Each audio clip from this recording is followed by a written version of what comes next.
All right, so chapter 5, section 1, we're multiplying polynomials. So we only have one sheet front and back. Woohoo!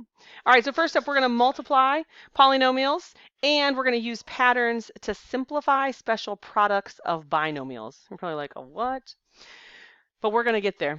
All right, so first up, this little note is going to be very helpful. We're going to use the distributive property to multiply a monomial and a polynomial. Okay, so we're just going to distribute. So let's give that a try. An example 1. So 2x we're going to distribute times 5x squared. What's that going to give me? 10x, not x squared, cubed, right? Because 10x is the power of 1. Yes, you add the exponents. Awesome. Okay, and then we're going to distribute again. So 2x times a positive 3x. So plus 6x squared. Fantastic. And one more time, 2x times negative 7. Minus 14x. Okay. Always check for any like terms. Do we have any like terms? No.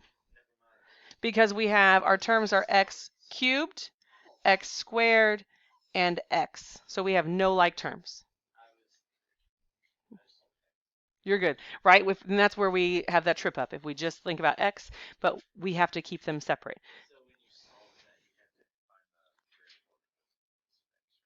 Yes. But yeah, before you could solve it, you'd actually have to know what x is to put in. But we're not doing that. You're right. Like, we're done. This is it. Okay.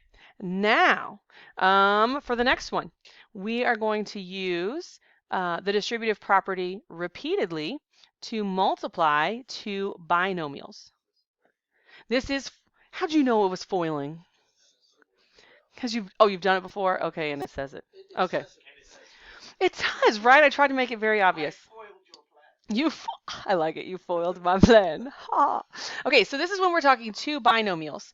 A binomial looks like this. It's when we have two terms, so a plus b, times another two terms, so c plus d.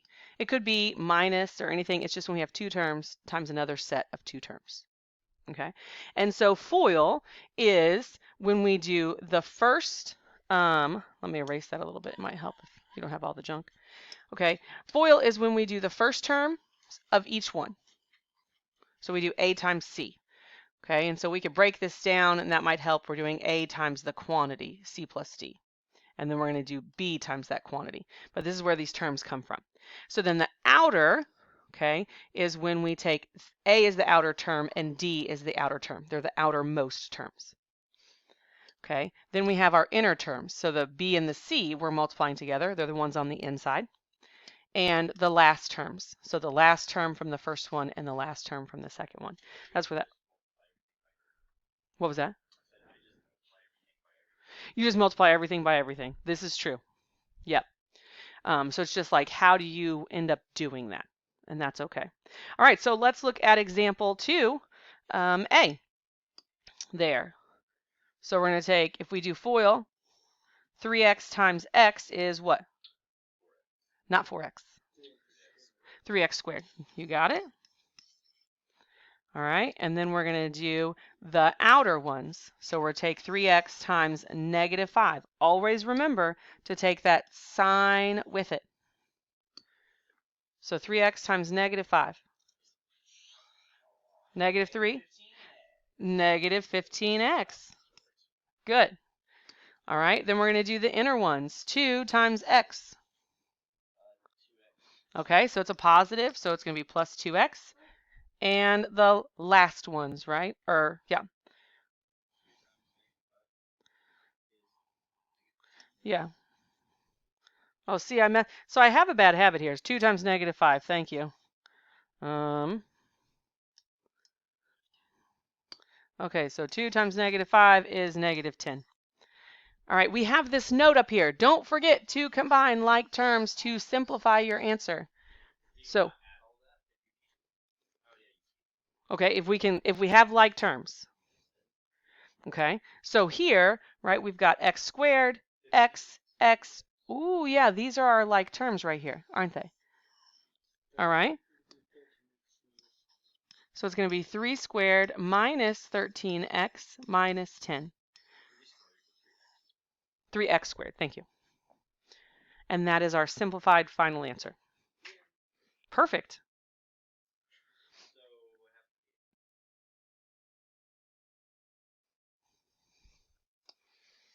All right, so let's try B.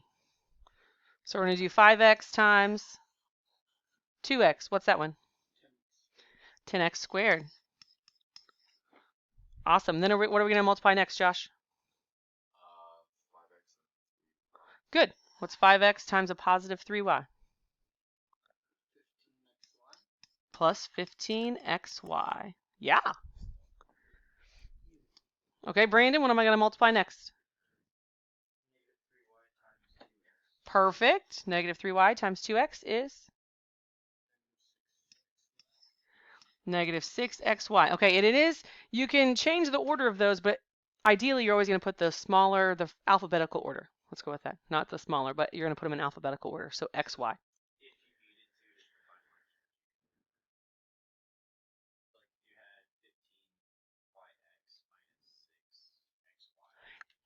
Yes. X, Y, and YX are the same thing. Yep. Okay, and then Ethan, what's the last step?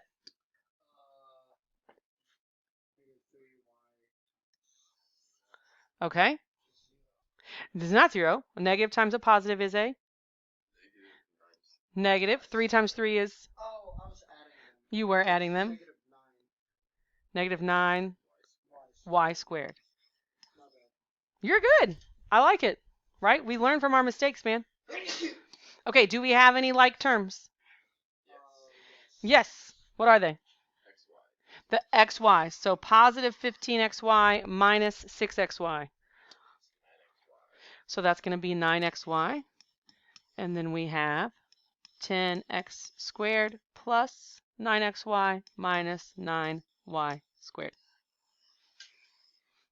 Done. Perfection.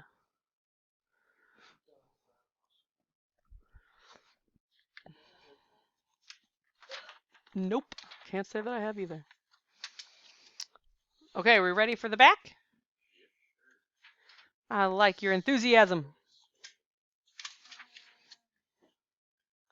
All right, now we're going to use some vertical multiplication to multiply polynomials with more than 2 terms. Okay, so then that's when it really starts to get a little hairy, is when we have polynomials with more than 2 terms. Okay, so if we look at A, also always write your longest polynomial on top, which is what you always do when you do multiplication, right? If you have 326 times 6, you put the 326 on the top. And we're going to write in descending power order. So it is pretty much the same thing. But this is a binomial, right? And this is a trinomial because I have 1, 2, 3 parts to it. Okay, so but just like regular multiplication, if we write them and we line it up, okay, so we wrote the longest one on top, even though it came second, and then I took negative 2 times negative 7 was a positive 14. Negative 2 times positive 4 was negative 8a. Negative 2 times... Yes. Right, it's the same concept as foiling, but there's too many, so we don't call it that anymore. You got it.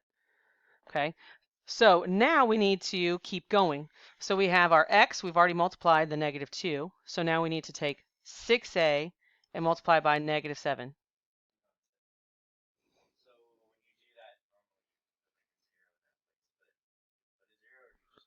You can put a 0 or an x, whichever one you want.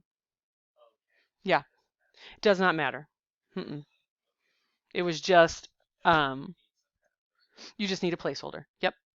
So you could put a 0 there. I just didn't want the 0 to look like it came from somewhere mathematically, so I just put an x instead to hold the place. But yeah, you can put a 0. Because like if we had 927 times 62, right? We do 2 times 7 is 14. We'd carry the 1, 4, and 5, and 2 times 9 is 18. And then we usually put a 0, so we move over to the 6, right? And then we do 6 times 7 is 42. Maybe that's why I did horrible in math, because I don't remember ever doing that. Oh, that could be bad. Yeah. So That's why I loved it when we were able to use calculators, and I stopped doing all of that kind of stuff because I just use a calculator. okay, so you can't really do a calculator right at this point. Like you can use a calculator to help you do the math if you need, but to show it. But yeah, so when you multiply, when I multiplied by every number up here by 2, then I put a 0 placeholder when I move down, or an x, whichever, but you need a placeholder. So now then you multiply 6 by everything. So 6 times 7 is 42, 6 times 2 is 12, plus 4 is 16, 6 times 9 is 54, plus 1 is 55, and then you add these numbers together. Yeah, so maybe you had 162. So then you'd have 2 placeholders because you did the 2 and you did the 6, and now you're doing the 7. That's why I always got everything wrong. Could be. I never did anything like that. That would be a terrible problem, yes. So we're going to fix that today. All right, so 6 times negative 7 is what? 6a, pardon me, times negative 7 is? Negative 42a. All right, and then 6a times 4a. 24a squared, and that's a positive. You never carry. Good call. Never carry. That is a one big difference that I just always forget to think about. And what's 6a times 9a squared? 54a cubed. All right. Then we add these together. So I got, and magically, if you look at this, they're lined up. The a's are the like terms. The a squareds are like. It's all lined up.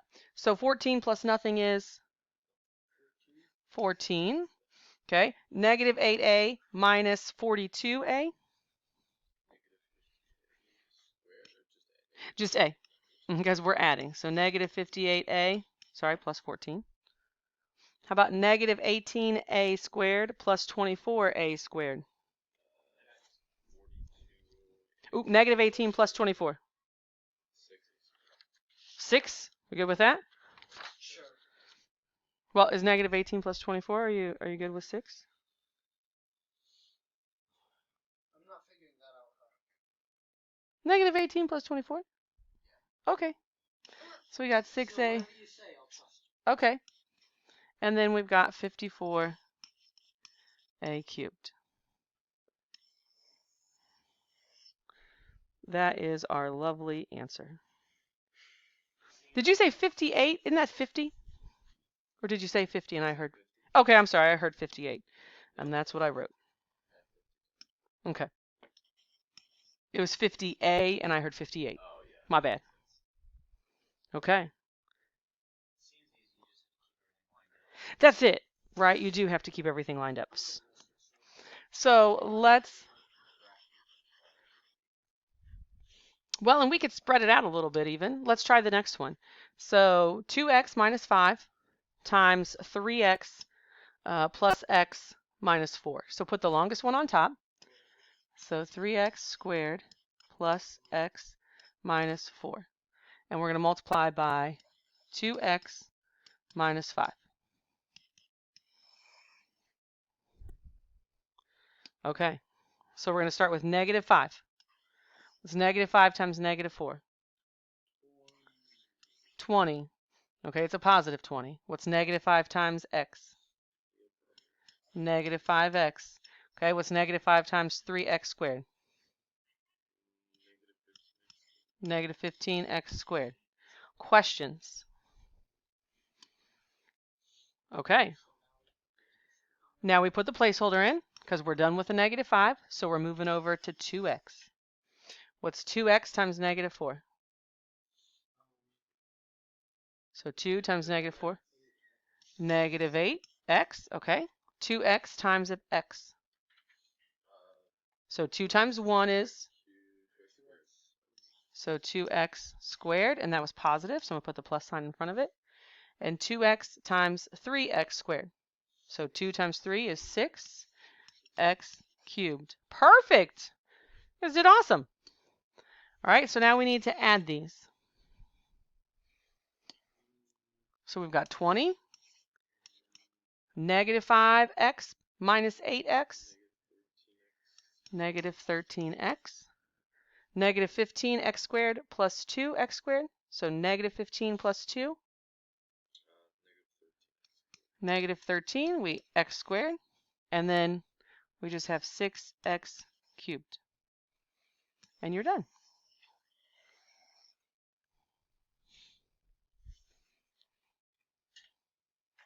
How do we feel? If you can keep everything lined up, you're good.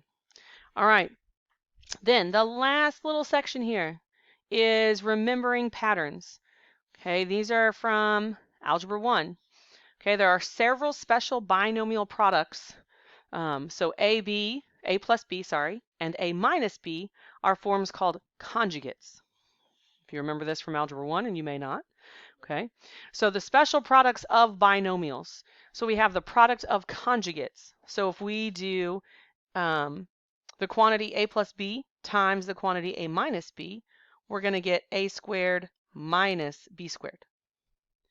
If we do the square of a sum, so we take this conjugate, that quantity A plus B, and we square it, we end up with a trinomial that is A squared plus 2AB plus B squared. And if we have the square of a difference, so we have that conjugate A minus B, and we square that quantity, we end up with a trinomial A squared minus 2AB plus B squared. So what that means is like we can kind of take some shortcuts. So if we look at these, 3y plus 5 times the quantity 3y minus 5, which of those special products is it? Is it the product of, is it the product of conjugates? Is it the square of a sum? Which one? The top one. Okay, so then what should my answer look like? Confusion. Okay, here's the thing. This is your A value, and this is your B value. Right? So it's the same thing as A plus B times A minus B. So is it going to be 3y squared minus... Yeah, so it would be 3y squared. Yeah. Okay, but it would have to be this quantity minus.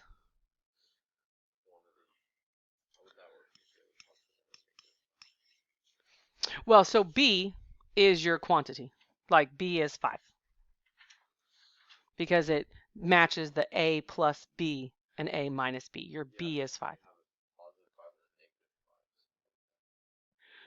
But you don't have a positive 5 and a negative 5. Like your A is 3y. Because A is the number here. Because the plus matches and B is just your 5.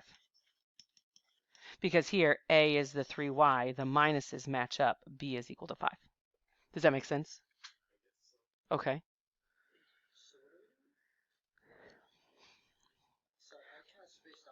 You're good. So I was showing you a shortcut that if you know these special products of binomials, you can actually save yourself the work of foiling here.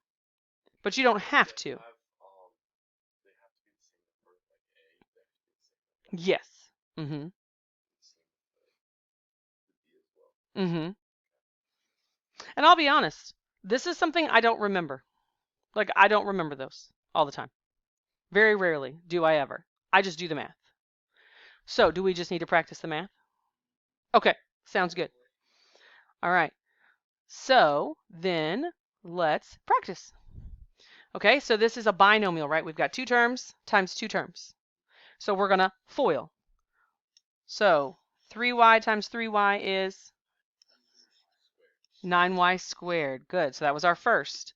Now we need to do the outers. 3y times negative 5 is negative 15y. Perfect. Now we're going to do the inners. 5 times 3y, so positive 15y. And the last. So 5 times negative 5, negative 25. Any like terms? Yes. They cancel out. Perfect.